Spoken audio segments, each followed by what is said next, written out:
Jadi, selection sorting adalah sorting algorithm sederhana dan efisien yang bekerja dengan memilih berulang kali elemen terkecil atau terbesar dari suatu partisi atau bagian yang belum terurut isinya.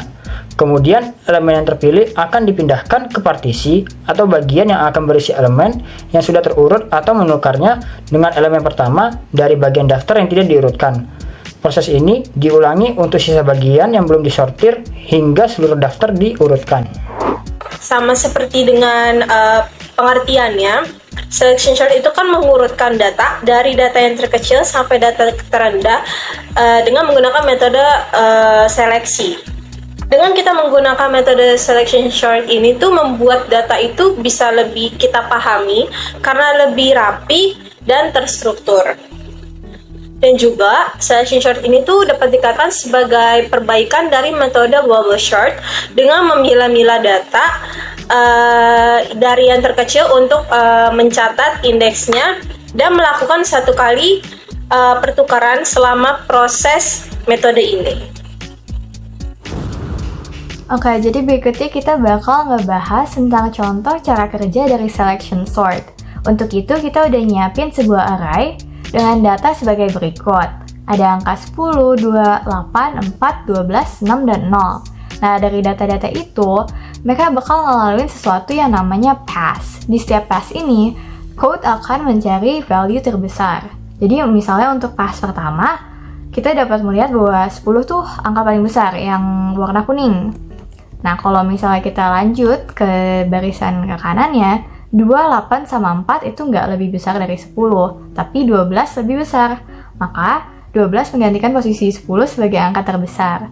Dan kalau dilihat sampai akhir, 6 sama 0 itu nggak ada yang lebih besar dari 12. Jadi, 12 bakal stay sebagai angka terbesar, dan ditukar posisinya dengan 0 ke paling ujung kanan, karena dia adalah angka terbesar. Nah, untuk pas berikutnya, kita bisa ngeliat nih, 10 tuh angka terbesar. Dan kalau lanjut ke kanan, 2, 8, 4, 0, dan 6 itu nggak lebih besar dari 10. Maka dari itu, 10 akan ditukar posisinya dengan angka 6 di samping 12, karena dia yang kedua paling besar. Nah, berikutnya kita bisa lihat 6 itu sementara angka terbesar. 2 lebih kecil, tapi 8 lebih besar, sehingga 8 mengambil posisi sebagai angka terbesar untuk pass ini. Dan kalau dilihat, 4 sama 0 tidak ada yang lebih besar, jadi karena 8 angka paling besar, dia bakal ditukar posisinya dengan 0, sehingga bakal di sebelah angka 10. Berikutnya untuk passing ini, 6 stay sebagai angka terbesar, karena 2 sama 0 sama 4 itu nggak ada yang lebih besar. Nah, dari itu 6 sama 4 bakal bertukar posisi, sehingga 6 dapat berada di sebelah kiri angka 8. Jadi di pass berikutnya, kita bisa melihat bahwa 4 itu angka paling besar. Oleh karena itu, dia bakal ditukar posisinya dengan angka 0, sehingga dia bisa di samping kiri angka 6. Nah, untuk pas berikutnya kita bisa lihat nih, 2 tuh angka paling besar, dan dia posisinya udah benar di samping angka 4. Jadi, nggak ada yang perlu ditukar. Dan dari situ kita bisa lihat juga nih, kalau misalnya sortingnya udah selesai, dari kiri ke kanan itu sudah sesuai urutan dari paling kecil ke paling besar. Tadi kan kita sudah lihat visualisasi dari selection sorting itu gimana. Sekarang kita akan bahas bahasasi dari selection sorting untuk tahu cara kerjanya lebih detail. Nah, berikut ini kodenya. Yang pertama ada function swap. Function ini digunakan untuk menukar nilai dua variabel, menerima dua pointer yaitu xp dan yp sebagai argumen, menyimpan nilai yang ditunjuk oleh xp dalam variabel sementara temp, menurunkan nilai xp dengan yp, lalu menetapkan nilai temp ke yp. Lalu yang kedua, ada function selection sort. Function ini digunakan untuk mengurutkan array menggunakan algoritma selection sort. Kemudian menerima array R dan panjangnya n sebagai argumen. I dan J adalah variabel untuk iterasi. Main underscore IDX adalah indeks dari elemen terkecil yang ditemukan dalam iterasi saat ini. Langkah-langkah dalam fungsi selection sort. Yang pertama, iterasi dari awal hingga elemen ke n-2 dari array for dalam kurung i sama dengan 0, i lebih kecil dari n-1, i++. Yang kedua, setiap iterasi temukan indeks elemen terkecil di subarray yang belum diurutkan, yaitu min underscore idx sama dengan i.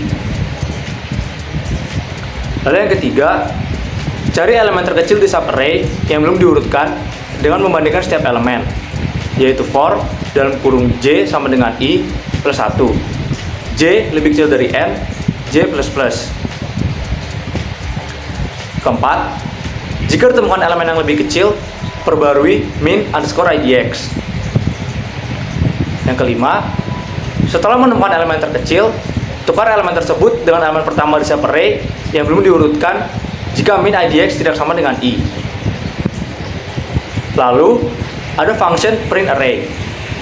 Function ini digunakan untuk mencetak elemen-elemen array ke layar, menerima array yaitu r dan ukurannya size sebagai argumen, melakukan iterasi untuk setiap elemen dalam array dan mencetak elemen tersebut diikuti oleh spasi. Lalu ada function main. Function utamanya untuk menjalankan program, meminta pengguna untuk memasukkan jumlah elemen yaitu n, mendefinisikan array yaitu r dengan ukuran n, meminta pengguna untuk memasukkan elemen-elemen array satu persatu, memanggil fungsi selection sort untuk mengurutkan array yaitu r, mencetak array yang telah diurutkan dengan memanggil fungsi print array. Nah, gimana? Udah paham belum sama code-nya? Biar lebih paham, kita coba simulasiin ya. Di sini kita diminta untuk masukkan jumlah elemen. Kita coba masukkan 5. Habis itu, kita masukkan 5 angka secara acak.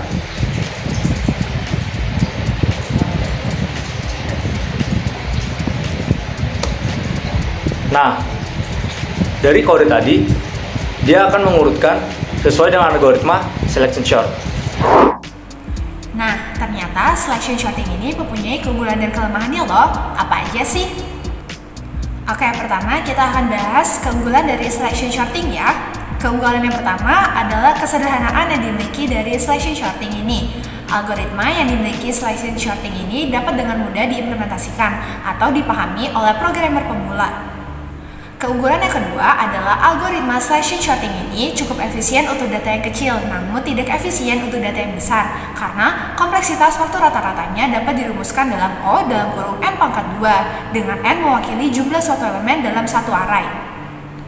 Keunggulan yang ketiga, data dari sifatnya in place, di mana hanya membutuhkan sedikit memori tambahan, karena ketika proses pengurutan atau sorting, algoritma selection sorting ini tidak membuat array baru. Keunggulan yang terakhir adalah algoritma selection sorting ini dapat dengan mudah dimodifikasi untuk mengurutkan data berdasarkan kriteria yang berbeda. Selanjutnya kita akan bahas mengenai kelemahan dari selection sorting ya. Kelemahan yang pertama sudah kita bahas tadi, bahwa algoritma selection sorting ini tidak cocok atau tidak efisien untuk data yang besar. Kelemahan kedua datang dari ketidakstabilan yang dimiliki dari selection sorting, yaitu urutan elemen yang sama dapat berubah setelah proses pengurutan atau sorting. Nah, hal ini dapat menjadi masalah jika urutan elemen yang sama penting dalam sebuah aplikasi.